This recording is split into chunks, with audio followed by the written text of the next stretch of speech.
Olá, galera do WSEMA. No vídeo anterior nós falamos da avaliação dos riscos com base à grade de avaliação de probabilidade e severidade e falamos que esta grade é utilizada para avaliar todos os riscos. Na verdade, precisa detalhar um pouco mais este conceito. Esta grade funciona muito bem para avaliar riscos como, por exemplo, aqueles relacionados com o uso de ferramentas e equipamentos, riscos devido à viabilidade ou riscos relacionados com o posto de trabalho e meios de elevação. Mas uma análise de risco analisa e avalia mais de 40 tipologias de riscos diferentes. Então, esta ferramenta da grade de avaliação, probabilidade e severidade, na verdade não fornece uma avaliação de risco correta para todas as 40 e mais tipologias. Vamos fazer um exemplo para entender melhor. Uma destas 40 tipologias de riscos é o risco ergonômico. Então, durante o Risk Assessment é necessário, com base às diretrizes da NR17, precisa avaliar todos os riscos ergonômicos relacionados aos postos de trabalho.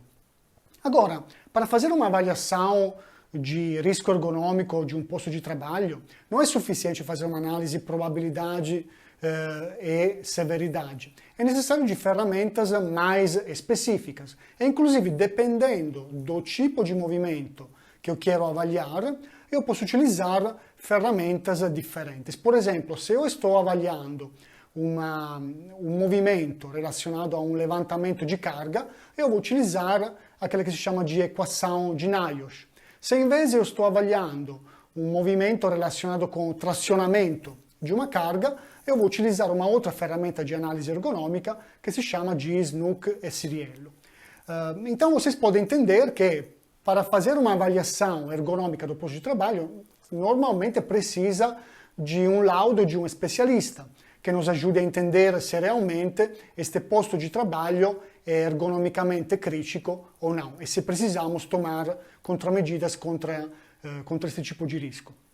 Mesma coisa para um outro exemplo, como por exemplo a avaliação do risco relacionado com o ruído.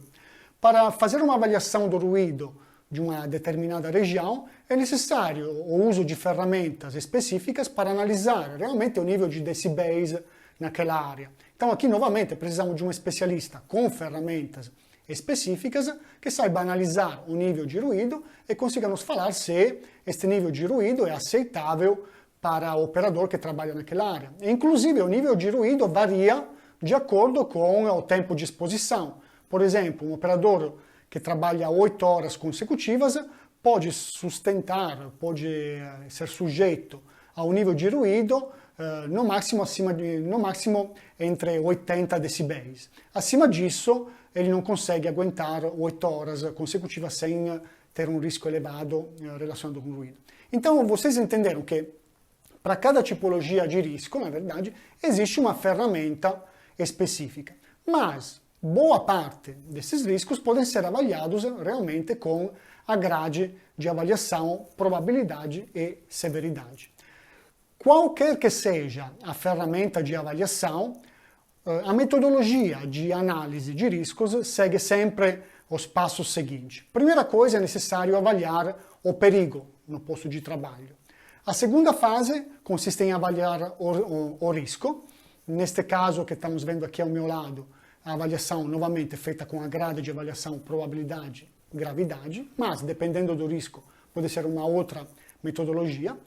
Quando o risco for identificado como vermelho ou laranja, ou seja, muito elevado ou significativo, é necessário, logicamente, implementar contramedidas. Neste caso, uma vez implementadas as contramedidas, é necessário checar a eficácia. Agora, como faço para checar a eficácia da minha contramedida? Neste caso, não é possível fazer a mesma coisa que a gente faz com as contramedidas, a eficácia das contramedidas contra os acidentes. Porque estamos avaliando um risco, então, na verdade, não ocorreu nenhum tipo de acidentes. Não estamos avaliando um acidente potencial, vamos dizer assim. Então, a única forma que nós temos para entender se realmente a nossa contramedida foi eficaz ou não e refazer uma segunda avaliação de risco, utilizando obviamente os mesmos critérios utilizados para a avaliação anterior, e se nesta segunda avaliação de risco o risco é mitigado, ou seja, é reduzido, significa que a nossa contramedida foi eficaz e pode ser expandida.